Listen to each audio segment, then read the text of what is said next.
한지은은 결혼식 날 어릴 때부터 꿈꿔왔던 것들이 모두 현실이 되는 줄 알았다. 아름다운 웨딩드레스, 화려한 결혼식장, 수백 명의 하객, 그리고 무엇보다도 그녀를 사랑해주는 남편 민준. 모든 것이 완벽했다.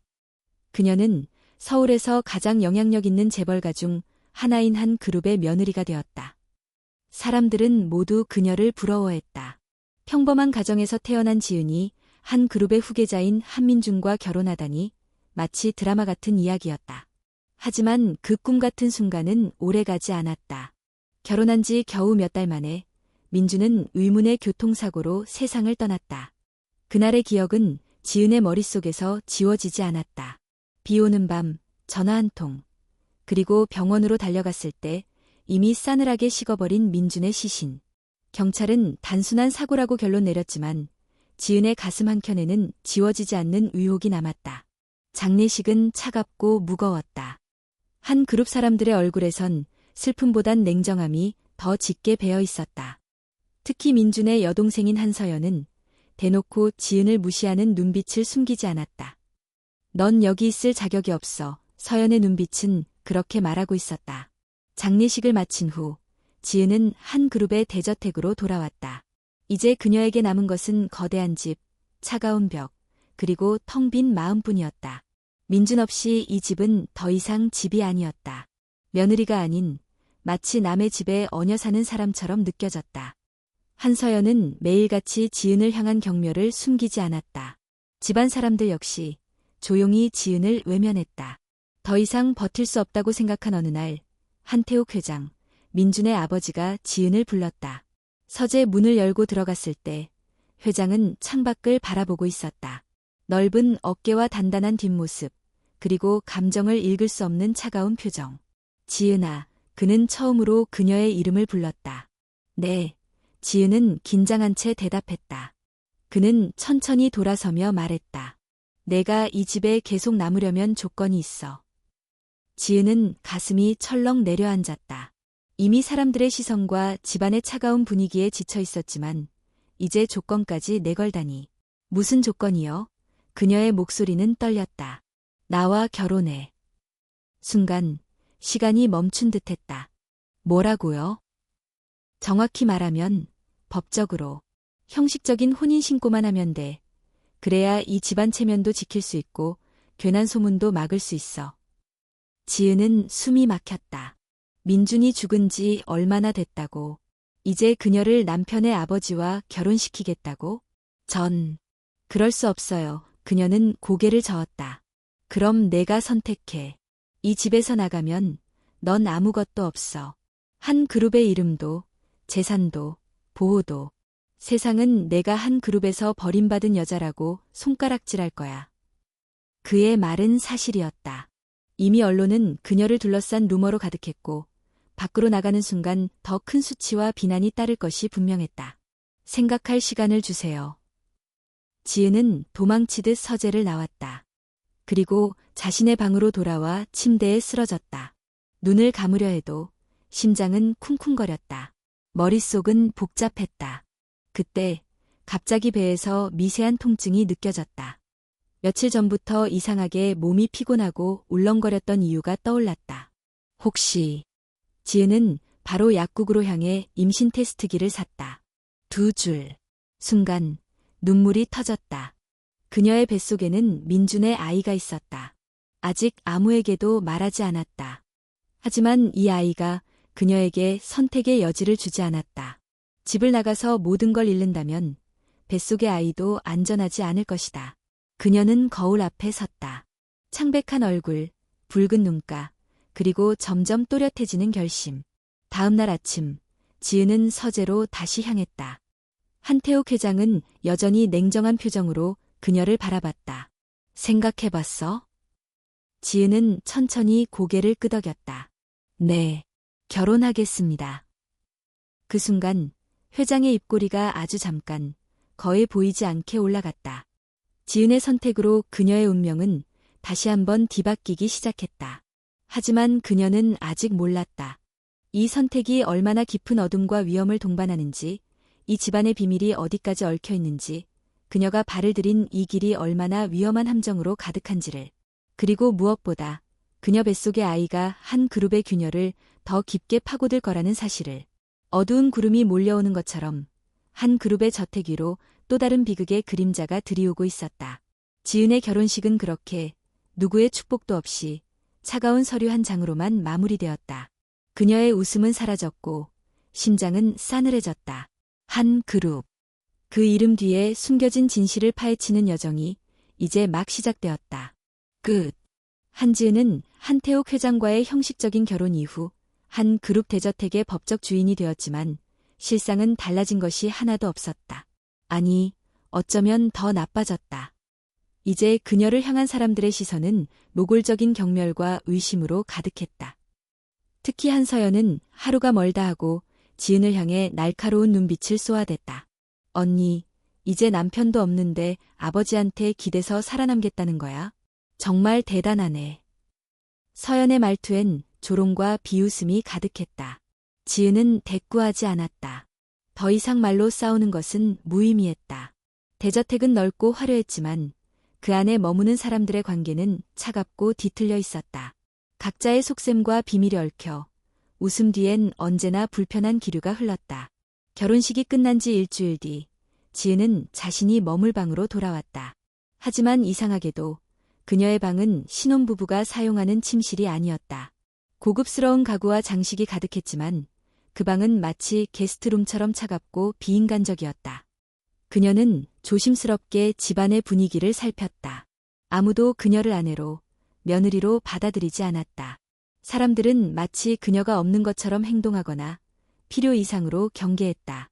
그러던 중 지은은 뜻밖의 장소에서 희미한 단서를 발견했다.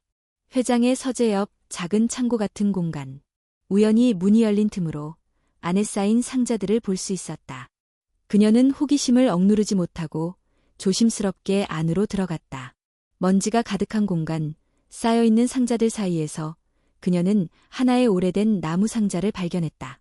상자를 열자 낡은 사진 몇 장과 노트, 그리고 봉투 하나가 들어있었다. 사진 속엔 민준이 웃고 있었다. 하지만 옆에 있는 다른 사람의 모습은 지은이 전혀 알지 못하는 남자였다. 그녀는 노트를 펼쳤다. 삐뚤빼뚤한 필체로 적힌 메모들이 페이지를 채우고 있었다. 믿을 사람은 없다. 누군가 날 지켜보고 있다.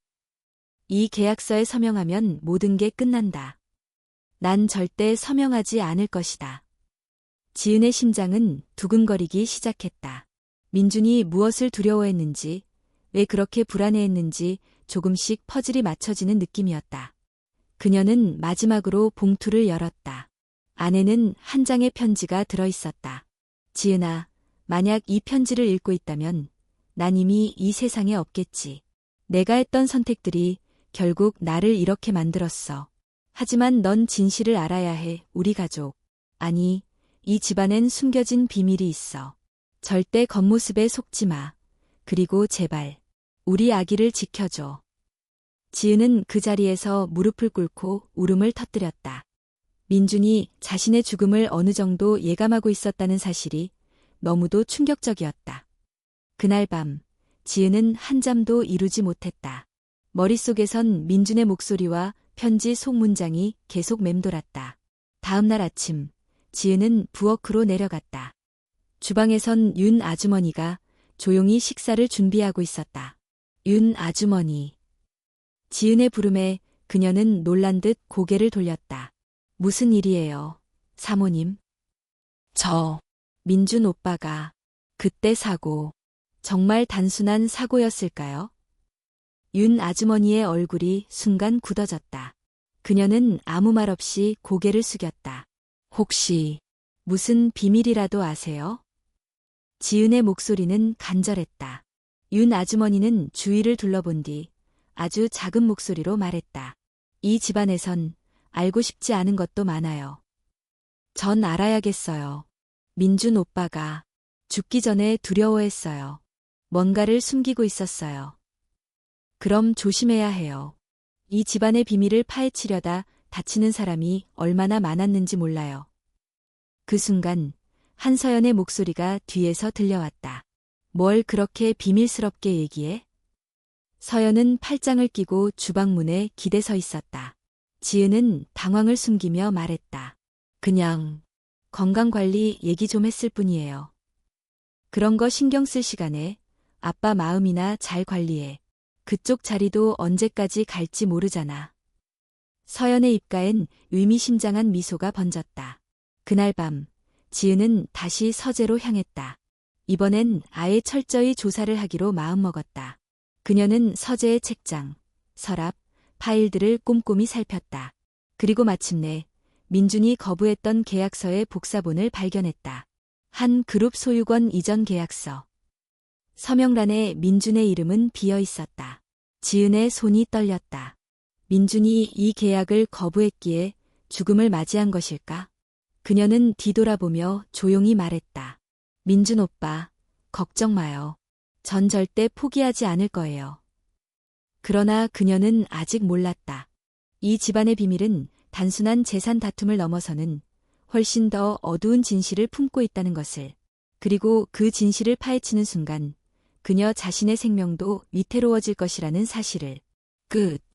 한지은은 그날 밤 이후로 제대로 잠을 잘 수 없었다. 머릿속엔 민준이 남긴 편지의 문구가 계속 맴돌았고 서재에서 발견한 계약서의 내용은 그녀를 더 깊은 혼란에 빠뜨렸다. 한 그룹 소유권 이전 계약서. 그 종이는 단순한 계약서가 아니었다. 그것은 이 거대한 가문의 운명과 직접적으로 연결된 열쇠였다. 그리고 민준은 그 계약서에 끝까지 서명하지 않았다. 다음 날 아침, 지은은 어지러운 머리를 안고 식당으로 내려갔다. 한태욱 회장과 한서연이 이미 식탁에 앉아 있었다.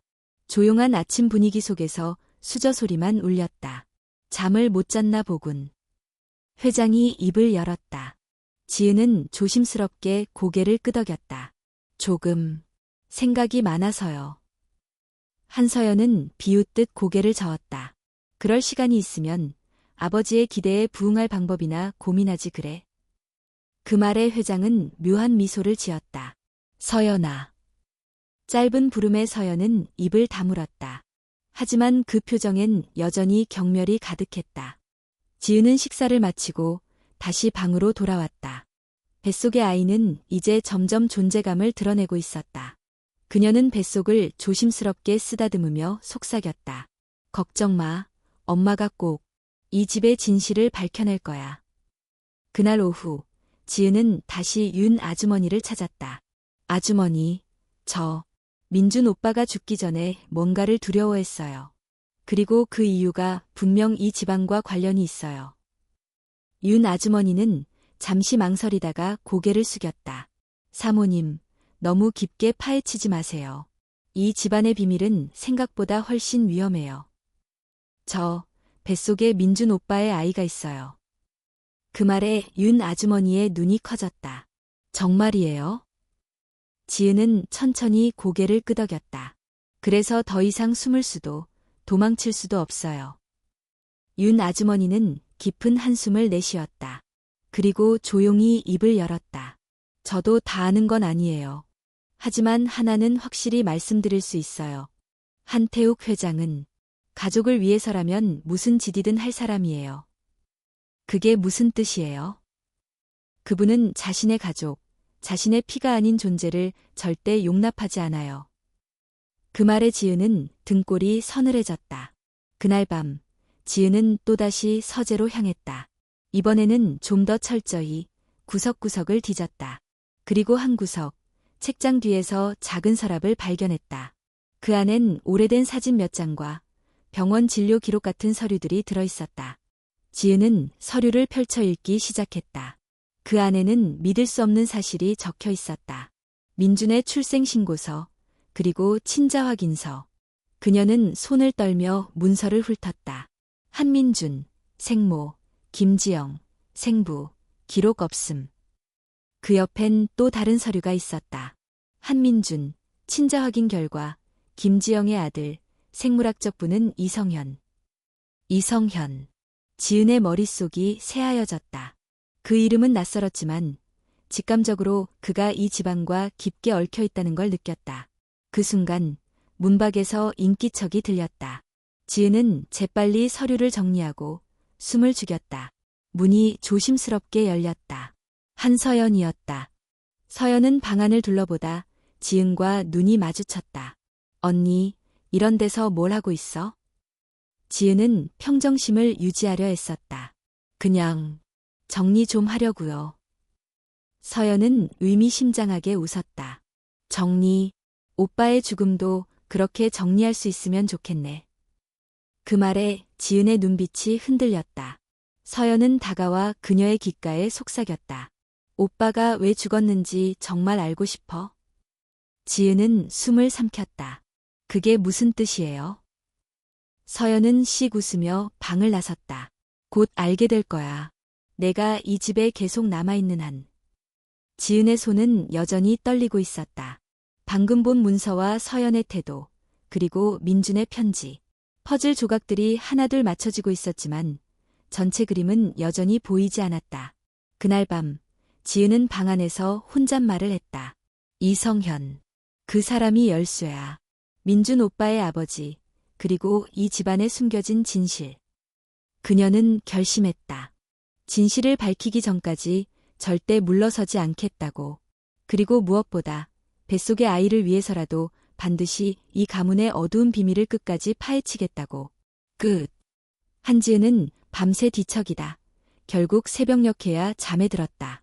머릿속은 복잡했고 심장은 불안감으로 계속 쿵쾅거렸다.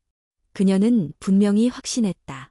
민준의 아버지, 이성현이라는 존재가 이 모든 비밀의 핵심이라는 것을. 하지만 문제는 그가 누구인지, 어디에 있는지 아무것도 모른다는 점이었다. 다음 날 아침, 지은은 일부러 한서연을 피해 조용히 부엌으로 내려갔다. 윤 아주머니는 이미 주방에서 아침을 준비하고 있었다. 아주머니. 지은이 작은 목소리로 불렀다. 윤 아주머니가 고개를 돌렸다. 사모님, 얼굴이 많이 안 좋아 보이세요. 어제 말씀하신 거 더 자세히 듣고 싶어요. 윤 아주머니는 주위를 살핀 뒤 손짓으로 지은에게 다가오라고 했다. 제가 어릴 때부터 이 집에서 일했어요. 민준 군이 태어나기 전부터요. 그럼 민준 오빠의 진짜 아버지에 대해서도 아세요? 그 질문에 윤 아주머니의 표정이 굳어졌다. 그 이름을 어떻게 알았어요? 지은은 잠시 망설였지만 결국 사실대로 말했다. 서재에서 친자 확인서를 봤어요. 이성현. 그 사람이 민준 오빠의 친아버지죠? 윤 아주머니는 깊은 한숨을 쉬었다. 맞아요. 하지만 이 집안에선 절대 그 이름을 함부로 입에 올리면 안 돼요. 에요. 이성현 씨는 한태욱 회장이 가장 두려워하는 사람이니까요. 그 순간 지은의 심장이 멎는 듯했다. 두려워한다고요? 회장님 같은 분이요? 이성현 씨는 예전 한 그룹의 내부 사람이었어요. 회장님과는 어릴 때부터 함께 자랐고 누구보다 가까운 동료였죠. 하지만 사업을 키우는 과정에서 둘 사이에 틈이 생겼어요. 무슨 틈이요? 돈과 권력 때문이었어요. 이성현 씨는 정직하고 정의로웠지만 회장님은 그보다 더 큰 욕심을 가졌어요. 결국 둘은 갈라섰고 이성현 씨는 집안에서 완전히 사라졌어요. 지은은 손을 꽉 쥐었다. 그리고 엄마, 김지영 씨가 이성현 씨와 윤 아주머니는 고개를 끄덕였다. 민준 군은 사실상 이 집안의 피가 아니에요. 회장님은 그 사실을 처음부터 알고 있었어요. 그래도 민준 군을 키웠던 이유는 겉으로는 체면을 지키기 위해서 속으로는 언젠가 그 아이를 제거할 계획이 있었던 거죠. 지은은 숨이 막혔다. 결국 모든 것이 권력과 재산 때문이었다. 그럼 민준 오빠가 거부했던 계약서도. 네, 소유권 이전 계약서. 회장님은 민준 군이 이 집안의 진짜 후계자가 아니란 걸 알고 있었어요. 그래서 서명을 강요했던 거고 민준 군은 끝까지 거부했죠. 그리고 그 결과는 이미 알고 있잖아요. 지은의 눈가가 붉어졌다. 분노와 슬픔이 동시에 몰려왔다. 하지만 이제 더 이상 울기만 할 수 없었다. 그녀는 윤 아주머니에게 물었다. 이성현 씨가 지금 어디 있는지 알아요? 그건 저도 몰라요. 그분은 오랜 시간 행방을 감췄어요. 일부러 사라진 거예요. 그럼 그 사람을 찾아야 해요. 사모님, 위험해요. 이 집안의 비밀을 파헤치면 목숨까지 위태로워질 수 있어요. 이미 늦었어요. 뱃속에 있는 아이를 위해서라도 저는 멈출 수 없어요. 지은은 결심이 단단했다. 그날 밤, 지은은 인터넷을 샅샅이 뒤졌다. 이성현이라는 이름으로 관련 기사를 검색했다. 놀랍게도 오래된 경제 기사들 속에서 이성현의 흔적을 발견할 수 있었다. 그는 한때 한 그룹의 핵심 임원이었고 이후 돌연 사라졌다는 내용이었다. 그의 마지막 공식 기록은 약 7년 전 부산에 있는 작은 부동산 회사의 대표로 잠시 이름이 언급된 것이 전부였다. 지은은 마음속으로 되뇌었다. 부산. 거기에 가야 해. 하지만 그녀는 조심해야 했다. 한서영과 회장님, 그 누구도 그녀의 움직임을 알아차리면 안 됐다. 며칠 후, 지은은 짐집 병원 검진을 핑계로 서울을 떠났다. 버스 창밖으로 빠르게 스쳐 지나가는 도시 풍경을 보며 그녀는 마음을 다잡았다. 부산에 도착한 지은은 곧장 부동산 회사를 찾아갔다. 하지만 이미 폐업한 지 오래였고 주변 사람들조차 이성현의 행방을 모르거나 말을 아꼈다. 실망과 불안이 교차하는 순간 누군가 그녀를 부르는 소리가 들렸다.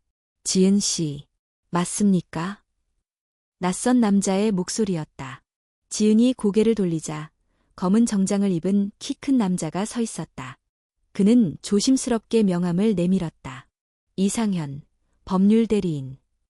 그 순간 지은은 가슴 깊숙이 뭔가가 끓어오르는 걸 느꼈다.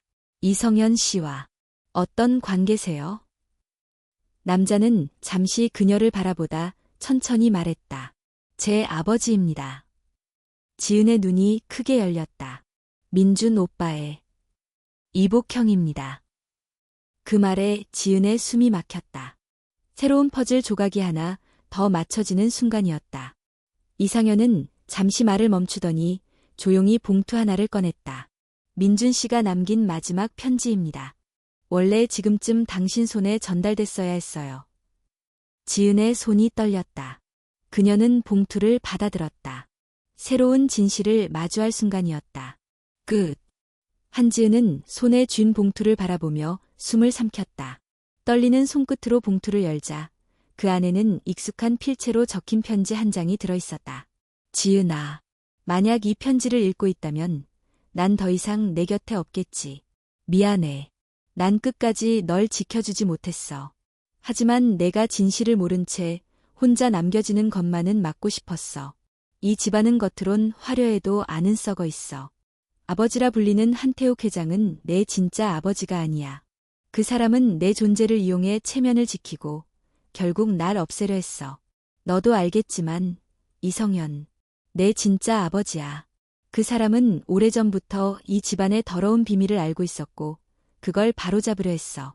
하지만 한태욱 회장은 그걸 용서하지 않았고 결국 가족이라 부를 수 있는 모든 걸 앗아갔어. 이제 남은 건 너뿐이야. 제발 조심해. 그리고 우리 아이를 지켜줘. 널 사랑해. 민준. 편지를 읽는 동안 지은의 눈에서 눈물이 흘러내렸다. 모든 의혹이 하나로 연결됐다. 민준의 죽음, 한 그룹의 권력 다툼, 숨겨진 가족사. 이 모든 것이 결국 한태욱 회장의 탐욕과 두려움 때문이었다. 이상현은 조용히 그녀를 바라보고 있었다. 그 편지를 받았다는 건 이제 당신도 위험하다는 뜻입니다. 지은은 고개를 끄덕이며 물었다. 당신은 왜 저를 돕는 거죠? 민준 오빠와 피는 섞였지만 얼굴도 모르는 사이였을 텐데. 이상현은 잠시 시선을 돌린 뒤 낮은 목소리로 말했다. 그 사람은 내 동생이었어요. 직접 만난 적은 없지만 내 핏줄이에요. 그리고 무엇보다 이 집안에 빼앗긴 내 어머니의 삶을 생각하면 이대로 둘 수 없어요. 그의 눈빛엔 깊은 분노와 슬픔이 서려 있었다. 지은은 조심스럽게 물었다. 그럼 이제 어떻게 해야 하죠? 서울로 돌아가세요. 일상으로 돌아간 척해야 합니다. 저도 그동안 방법을 찾을 겁니다. 그리고 그는 잠시 말을 멈췄다. 당신 뱃속의 아이를 지키세요. 그 아이는 이 모든 진실의 마지막 열쇠가 될 테니까요. 그 말에 지은은 숨을 삼켰다. 민준의 마지막 흔적, 그리고 이 집안의 비밀을 뒤흔들 존재. 그 아이를 반드시 지켜야 했다. 며칠 뒤, 지은은 다시 서울로 돌아왔다. 대저택에 들어선 순간, 묘한 긴장감이 피부로 느껴졌다. 한서연이 현관에서 그녀를 기다리고 있었다. 부산 다녀왔다는 소문 들었어. 서연의 눈빛은 차갑고 날카로웠다. 그냥 개인적인 일로. 개인적인 일. 혹시 민준 오빠의 친부라도 찾으러 간 거야? 지은은 당황했지만 곧 침착함을 되찾았다. 그럴 리 없잖아. 서연은 씩 웃었다. 뭘 꾸미든 상관없어. 어차피 곧 이 집안의 진짜 주인이 누군지 모두 알게 될 테니까. 그 말에 지은의 심장은 쿵 내려앉았다. 분명 서연도 뭔가 계획하고 있었다. 그날 밤, 지은은 서재에 몰래 들어갔다. 이상현의 말처럼 평소처럼 일상인 척해야 했지만 더 이상의 방관은 불가능했다. 서재는 여전히 차갑고 정돈되어 있었지만 숨겨진 틈새가 분명히 존재할 것 같았다. 그녀는 벽장을 열고 서랍을 뒤지고 바닥까지 살폈다. 그러다 문득 책장 뒷면에서 희미한 단추 하나를 발견했다. 그녀는 망설임 없이 단추를 눌렀다. 찰칵, 가벼운 소리와 함께 벽 한쪽이 살짝 열렸다. 그 안에는 비밀 금고가 있었다. 지은은 심장이 빠르게 뛰는 걸 느끼며 금고를 살폈다. 다행히 회장이 자주 사용하는 비밀번호를 떠올려 입력했다. 띠링, 금고가 열렸다. 그 안에는 여러 개의 문서와 USB, 그리고 오래된 사진들이 있었다. 그녀는 USB를 꺼내 주머니에 넣고 사진을 펼쳐봤다. 그 속엔 한태욱 회장과 이성현, 그리고 지영, 민준의 어머니가 함께 찍힌 사진이 있었다. 모두가 젊고 웃고 있었다. 그러나 사진 뒷면에 적힌 날짜와 문구가 지은의 손을 떨리게 만들었다. 1993년 5월, 한 그룹의 시작, 그리고 끝. 그녀는 USB를 노트북에 연결했다. 화면엔 수많은 파일과 문서들이 등장했다. 그중엔 한 그룹의 불법 자금 세탁 내역, 비자금 조성 기록, 부동산 투기 증거 등 상상 이상으로 위험한 정보들이 가득했다. 그녀는 그제야 깨달았다. 이 집안은 단순한 가족의 갈등을 넘어 거대한 범죄와 탐욕으로 얼룩진 집단이었다. 그리고 민주는 이 모든 걸 알고 있었기에 죽임을 당했다. 지은은 USB를 조심스럽게 숨긴 뒤 결심했다. 이젠 도망칠 수도 외면할 수도 없었다. 그녀는 이 모든 진실을 세상에 밝힐 것이다. 그게 민준을 위해, 아이를 위해, 그리고 자신을 위해 할 수 있는 유일한 일이었다. 끝. 한지은은 그날 밤 거의 잠을 이루지 못했다. USB 속에 담긴 파일들이 머릿속을 떠나지 않았다. 그것은 단순한 가족의 비밀을 넘어선 한 그룹의 뿌리를 뒤흔들 증거들이었다. 민준이 죽기 전까지 숨기려 했던 이유가 명확해졌다. 그가 이 계약서에 서명하지 않은 것은 단순한 반항이 아닌 거대한 범죄의 공범이 되기를 거부했기 때문이었다. 지은은 USB를 깊숙이 숨겼다.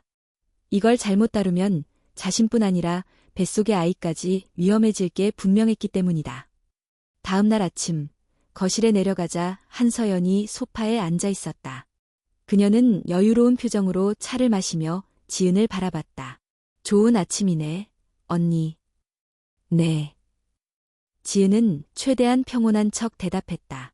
서연은 컵을 내려놓으며 말했다. 언니, 요즘 좀 조심하는 게 좋아. 누가 보면 언니가 뭔가 숨기는 줄 알겠어. 그 말에 지은의 심장이 철렁 내려앉았다. 그러나 표정 하나 흔들리지 않고 그녀는 되물었다. 제가 숨길 게 뭐가 있겠어요. 모르지. 한 그룹에선 누구나 비밀 하나쯤은 갖고 있으니까. 서연은 의미심장하게 웃으며 자리를 떴다. 그녀가 떠난 후에도 지은은 한동안 꼼짝할 수 없었다. 분명 서연도 뭔가를 알아챈 것이었다. 그날 오후 이상현으로부터 연락이 왔다. 찾아냈습니다. 이성현 씨의 흔적을. 지은은 숨을 삼켰다. 어디에요? 당신이 예상한 것보다 훨씬 가까이에 있습니다. 며칠 후 지은은 몰래 약속 장소로 향했다. 그곳은 서울 근교의 조용한 카페였다. 카페 한 구석, 창가에 앉은 중년의 남성이 그녀를 바라보고 있었다. 그는 바로 이성현이었다. 그의 얼굴엔 세월의 흔적이 깊게 새겨져 있었지만 눈빛만큼은 여전히 날카로웠다. 지은이 다가가자 그는 먼저 말했다. 민준이, 내 아들 맞죠? 지은은 고개를 끄덕이며 말했다. 그 사람을 아세요? 이상현 씨를 통해 편지를 받았어요. 이성현은 고개를 끄덕였다. 내가 널 직접 만난 이유는 지금이 아니면 더 이상 기회가 없을 것 같아서야.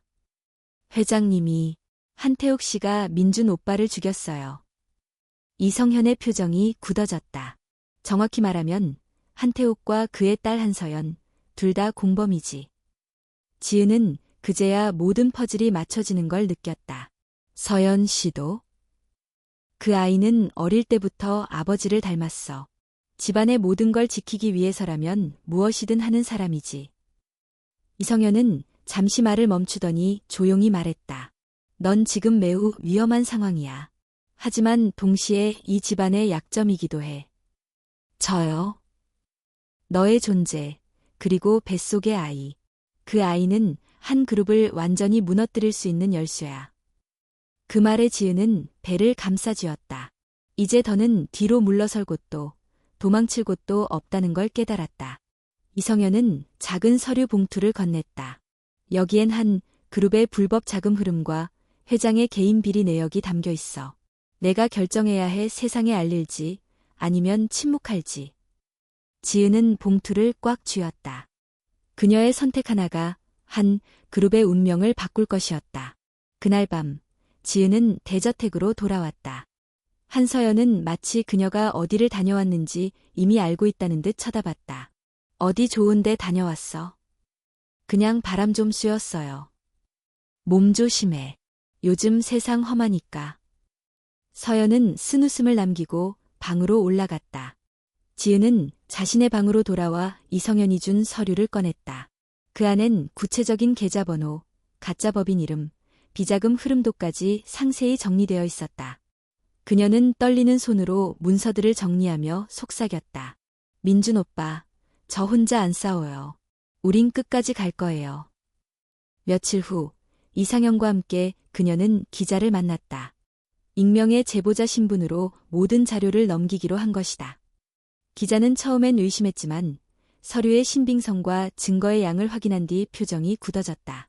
이게 사실이라면 한 그룹은 끝입니다.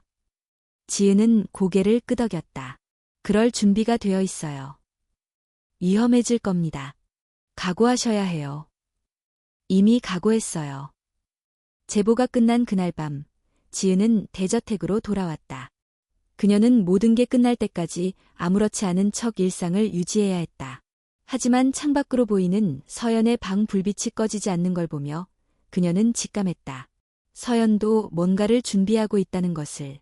그리고 곧 폭풍 같은 진실의 시간이 다가올 것이었다. 끝. 한지은은 대저택의 창밖을 바라보며 깊은 숨을 내쉬었다. 세상의 폭로가 시작된 지 이틀째. 아직 집안은 고요했다. 하지만 지은은 알았다. 이 고요함은 폭풍 전의 정적이라는 것을. 다음 날 아침 뉴스가 쏟아졌다. 한 그룹, 대규모 비자금 조성 의혹, 검찰 수사 착수. 한태욱 회장, 가족 간 친자 확인 논란까지. 한 그룹, 경영권 승계 불법 의혹 확산.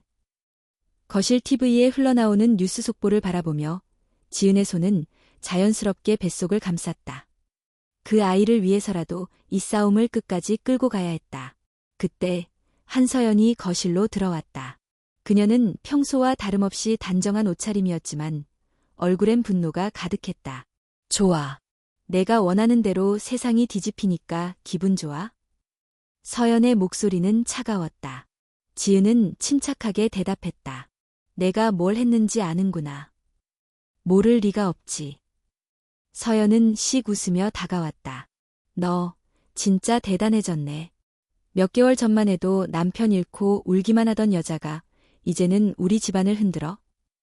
지은은 그 말에 흔들리지 않았다. 당신이 한 짓을 내가 대신 감당할 생각은 없어. 감당. 내가 뭘 안다고. 충분히 알아. 민준 오빠 죽음, 한 그룹의 비자금, 그리고 당신 아버지가 두려워 숨겨온 진실.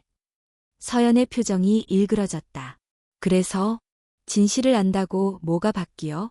결국 이 집안의 주인은 날 거야. 그렇게 생각해. 지은은 더 이상 대꾸하지 않고 자리를 떴다. 그날 오후 검찰이 대저택에 들이닥쳤다. 압수수색 영장을 내민 검찰관들 뒤로 수십 명의 취재진이 몰려들었다. 언론의 플래시가 터지는 가운데 한태욱 회장은 굳은 표정으로 거실에 앉아 있었다. 지은이 거실에 들어서자 회장의 날카로운 시선이 그녀를 꿰뚫었다. 내 지디지. 그 한마디에 지은의 심장이 잠시 멎을 뻔했지만 그녀는 담담히 고개를 끄덕였다. 진실을 세상에 숨길 순 없어요. 넌 우리 가족을 배신했어. 이미 이 가족은 가족이 아니에요. 민준을 지키려 했던 게 아니었어? 내가 하는 짓이 민준을 욕되게 하는 거란 생각은 안 해봤어? 그런 말 할 자격 없어요. 지은의 눈빛이 매서워졌다. 민준 오빠를 죽음으로 몰고 간 사람이 그런 말 하다니. 회장은 말없이 고개를 떨궜다. 그의 손이 미세하게 떨리고 있었다. 그날 밤 대저택엔 어둠이 드리웠다. 압수수색을 마친 후에도 기자들은 집 앞을 떠나지 않았다. 지은은 창문 너머로 기자들을 바라보다 조용히 속삭였다. 이제 시작이야. 그 순간 방 문이 열렸다. 서연이었다. 그녀는 칼날 같은 눈빛으로 지은을 노려보았다. 너, 이 아이까지 위험하게 만들 생각이야? 지은은 배를 감싸며 말했다. 그 아이를 위해서라도 멈출 수 없어. 정말 내 뱃속에 민준 오빠 아이가 있는지 누가 알아? 확인해 볼래? 지은은 한치도 물러서지 않았다. 서연은 이를 악물고 방을 나갔다. 다음 날 한태욱 회장이 긴급 기자회견을 열었다. 회견장에서 그는 최대한 침착한 표정을 지으려 했지만 그동안의 논란과 의혹이 쌓여 쉽게 수습할 수 있는 상황이 아니었다. 수많은 기자들이 질문을 퍼부었고 회장은 점점 말문이 막혀갔다. 그 순간 기자석 한쪽에서 이상현이 모습을 드러냈다. 그는 당당하게 마이크를 잡고 말했다. 이 집안의 숨겨진 아들로서 이 모든 비리를 직접 고발합니다. 회장과 서연의 얼굴이 순식간에 하얗게 질렸다. 지은은 TV 화면을 바라보며 미소를 지었다. 이상현은 준비된 증거들을 공개했고 그 자리에서 한 그룹의 비리와 가족 간의 추악한 진실이 낱낱이 드러났다. 기자회견이 끝난 후 검찰은 곧바로 한태욱 회장과 서연에 대한 출국 금지 조치를 내렸다. 그날 밤 지은은 대저택의 서재를 정리했다. 그녀는 이제 더 이상 이 집안에 머물 이유가 없었다. 뱃속의 아이와 함께 평범하지만 진실된 삶을 찾아 떠날 준비를 마쳤다. 그러나 지은은 직감했다.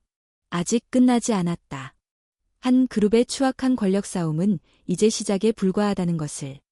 그녀는 마지막으로 민준의 사진을 바라보며 속삭였다. 걱정 마. 내가 끝까지 지킬게. 창밖으로는 봄비가 조용히 내리고 있었다. 끝. 한지은은 대저택을 떠나기 전 마지막으로 서재에 남아있는 민준의 흔적을 정리했다. 책상 위엔 아직도 민준이 쓰던 필기도구와 사진이 남아있었다. 지은은 조심스럽게 사진을 손에 쥐었다. 민준의 환한 미소가 그녀를 바라보고 있었다. 오빠, 이제 정말 끝이야. 그녀는 그렇게 다짐했지만 마음 한구석엔 왠지 모를 불안감이 스며들었다. 그날 저녁 이상형과 함께 지은은 대저택을 떠났다. 그녀는 다시는 이 집으로 돌아오지 않을 생각이었다. 서울을 벗어나 조용한 바닷가 마을로 향하며 지은은 뱃속의 아이를 쓰다듬었다. 이제 안전할 거야. 하지만 평화는 오래가지 않았다. 며칠 뒤 뉴스에 충격적인 속보가 떴다. 한 그룹 한태욱 회장, 극단적 선택, 현장에서 유서 발견. 지은은 뉴스를 보는 순간 숨이 멎는 듯했다. 한태욱 회장이 남긴 유서엔 모든 비리를 인정하는 내용과 함께 가족들에게 남긴 마지막 메시지가 있었다. 내가 지키고자 했던 건 결국 아무것도 아니었다. 가족을 위해서라며 했던 선택들이 모두 독이 되어 돌아왔다. 서연아, 이제 멈춰라.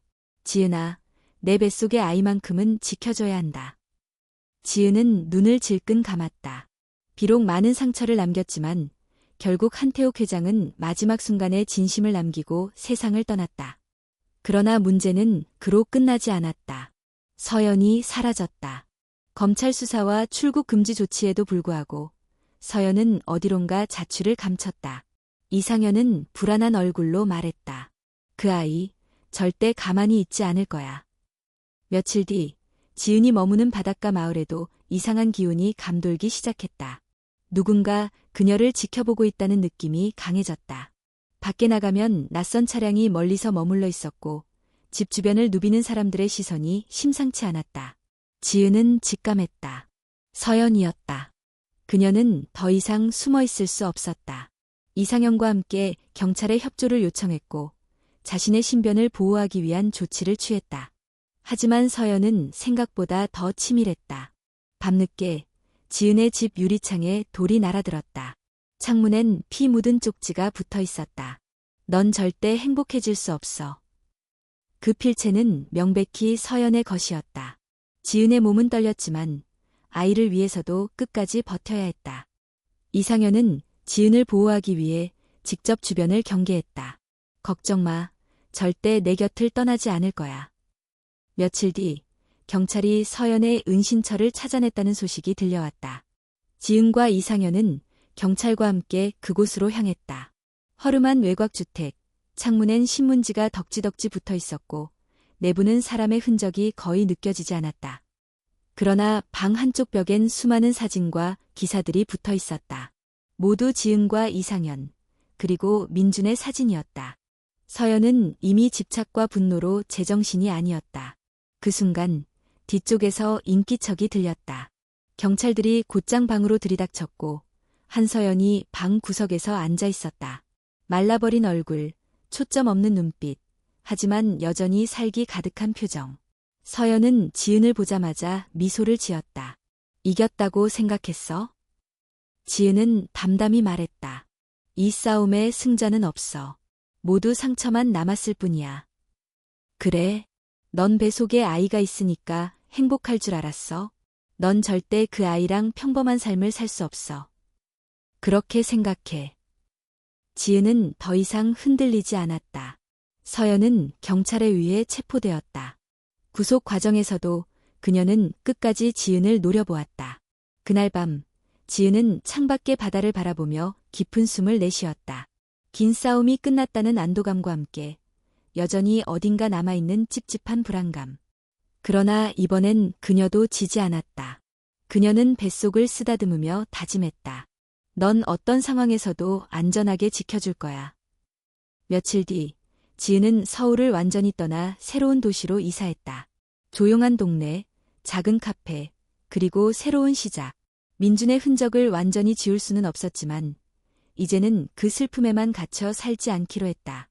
이상현 역시 그녀 곁에 남았다. 가족 이상의 존재로서 아이를 함께 지키기로 약속했다. 지은은 바닷가를 거닐며 미소를 지었다. 바람은 차가웠지만 마음은 따뜻했다. 마침내 그녀는 자신만의 평화를 찾아가고 있었다. 끝. 한지은은 새로운 도시에서의 삶에 조금씩 적응해갔다. 바닷가 근처 작은 카페를 열고 매일같이 손님을 맞으며 평범한 일상을 되찾아갔다. 그녀의 곁엔 이상현이 있었다. 서로 말은 많이 하지 않았지만 두 사람은 더 이상 많은 말을 필요로 하지 않았다. 서로의 상처를 알고 있었고 서로를 지키기로 다짐했기 때문이다. 뱃속의 아이도 어느새 제법 자라났다. 초음파 검진을 받을 때마다 작고 건강한 심장 소리를 듣는 것이 지은의 가장 큰 위로였다. 어느 날 저녁, 카페 문을 닫으려던 순간 낯선 손님이 들어왔다. 검은 모자를 깊게 눌러 쓴 남자가 조용히 카운터로 다가왔다. 지은은 순간 긴장했지만 이내 남자의 얼굴을 보고 숨을 삼켰다. 그는 지갑에서 작은 봉투를 꺼내며 말했다. 한지은 씨 맞습니까? 네. 누구시죠?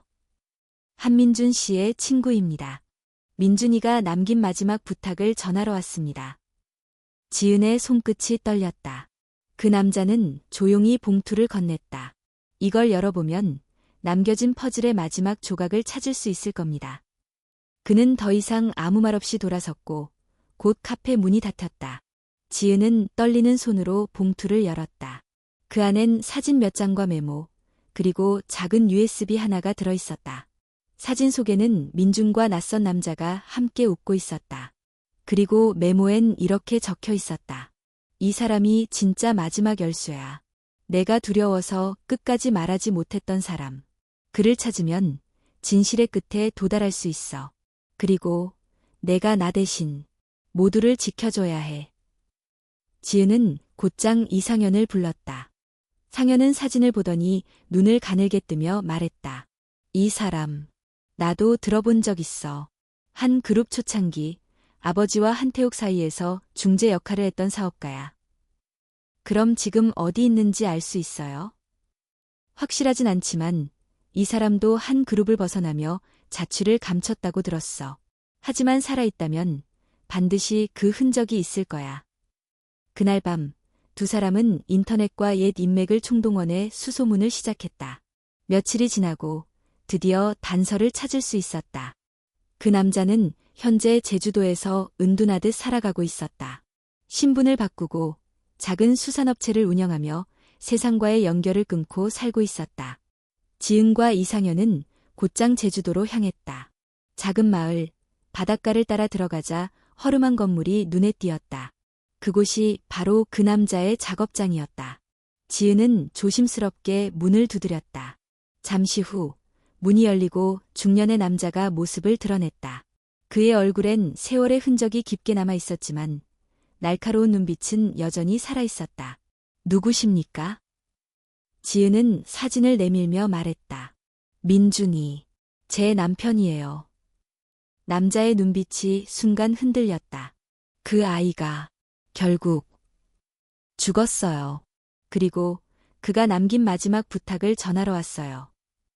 남자는 한동안 침묵하다가 조용히 문을 열어줬다. 지은과 상현은 그의 뒤를 따라 작업장 안으로 들어갔다. 작업장은 단순한 수산업체가 아니라 곳곳에 쌓인 서류와 자료들로 가득했다. 남자는 무겁게 입을 열었다. 내 이름은 유인호. 나는 한태욱과 이성현 사이의 추악한 비밀을 알고 있는 몇 안 되는 사람 중 하나야. 지은은 숨을 삼켰다. 그럼 민준 오빠가 두려워했던 것도 결국 그 비밀 때문인가요? 맞아. 유인호는 오래된 서류 더미 속에서 두툼한 파일을 꺼냈다. 여기엔 그들이 숨겨온 진실이 모두 담겨 있어. 한 그룹의 뿌리부터 불법 자금 조성 과정, 위장 결혼, 그리고 민준의 출생 비밀까지. 지은의 눈이 커졌다. 출생, 비밀이요? 너도 이미 알고 있겠지만 민준은 한태욱의 친아들이 아니야. 그런데도 한태욱이 민준을 곁에 둔 이유는 단순히 체면 때문만은 아니었어. 그럼? 민준의 존재 자체가 한태욱의 약점이었거든. 유인호는 깊은 한숨을 내쉬며 말했다. 그 아이가 진실을 깨닫고 계약서에 서명하지 않은 순간부터 이미 죽음은 예정된 수순이었어. 지은은 눈을 질끈 감았다. 그 모든 퍼즐이 이제야 완전히 맞춰졌다. 유인호는 파일과 함께 작은 금고 열쇠를 건넸다. 제주도 시내은행에 내 이름으로 개설된 금고가 있어. 그 안에 진짜 결정적인 증거가 있어. 그걸로 뭘 할 수 있죠?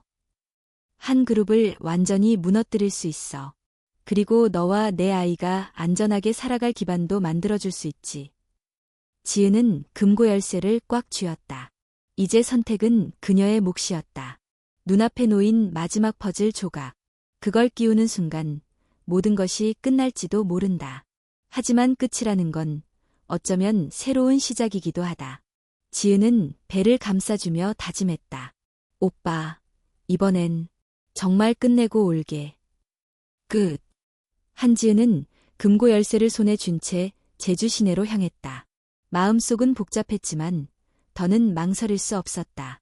이 선택이 그녀의 미래, 뱃속의 아이의 운명, 그리고 민준의 억울한 죽음을 모두 끝낼 열쇠가 될 테니까. 은행에 도착한 지은과 이상현은 금고가 보관된 개인 금고실로 안내받았다. 직원이 확인 절차를 마친 뒤 작은 방 안에 금속 금고가 모습을 드러냈다. 지은의 손끝이 살짝 떨렸다. 이상현이 조용히 말했다. 괜찮아. 이제 마지막이야. 지은은 심호흡을 한 뒤 열쇠를 돌렸다. 금고 뚜껑이 열리자 안에는 두툼한 서류 봉투와 외장하드 하나가 들어있었다. 그녀는 봉투를 꺼내어 조심스럽게 열었다. 그 안엔 예상보다 훨씬 더 충격적인 자료들이 가득했다.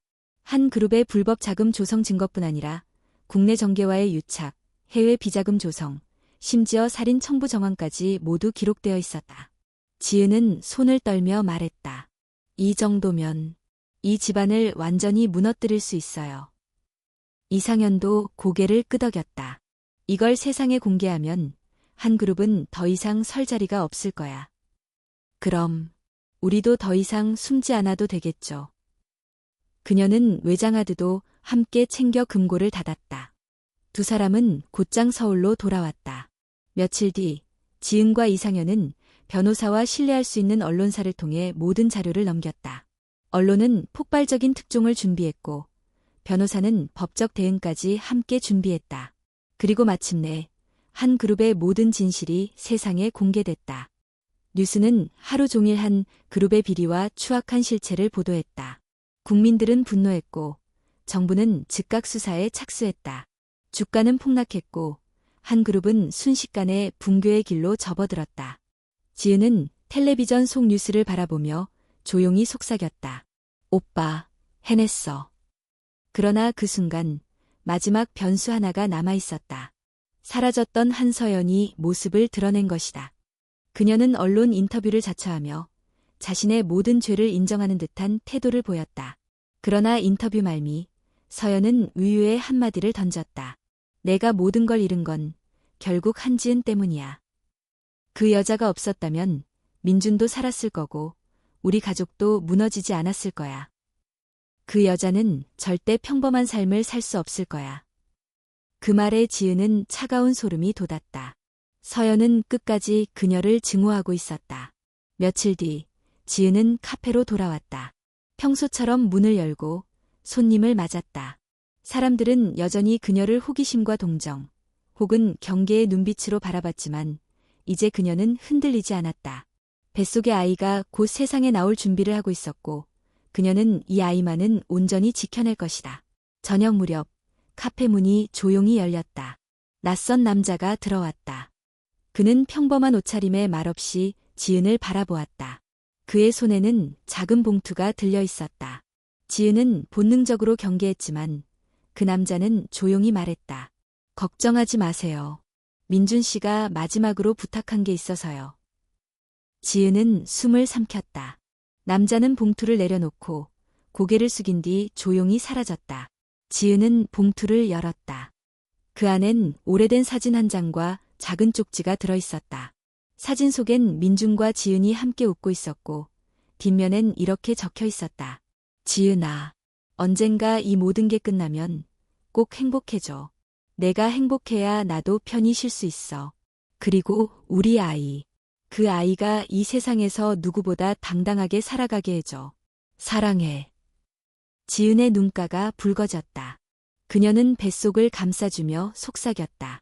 오빠, 약속할게. 이제 진짜로 우리 아이와 함께 당당하게 행복하게 살 거야. 몇 달 후, 지은은 건강한 아들을 출산했다. 병실 창밖으론 맑은 햇살이 비추었고 이상현은 아기의 곁을 지키고 있었다. 지은은 아이를 품에 안고 말했다. 아가야, 넌 절대 과거에 갇히지 않을 거야. 넌 내 삶을 스스로 선택할 수 있어. 이상현이 옆에서 미소를 지었다.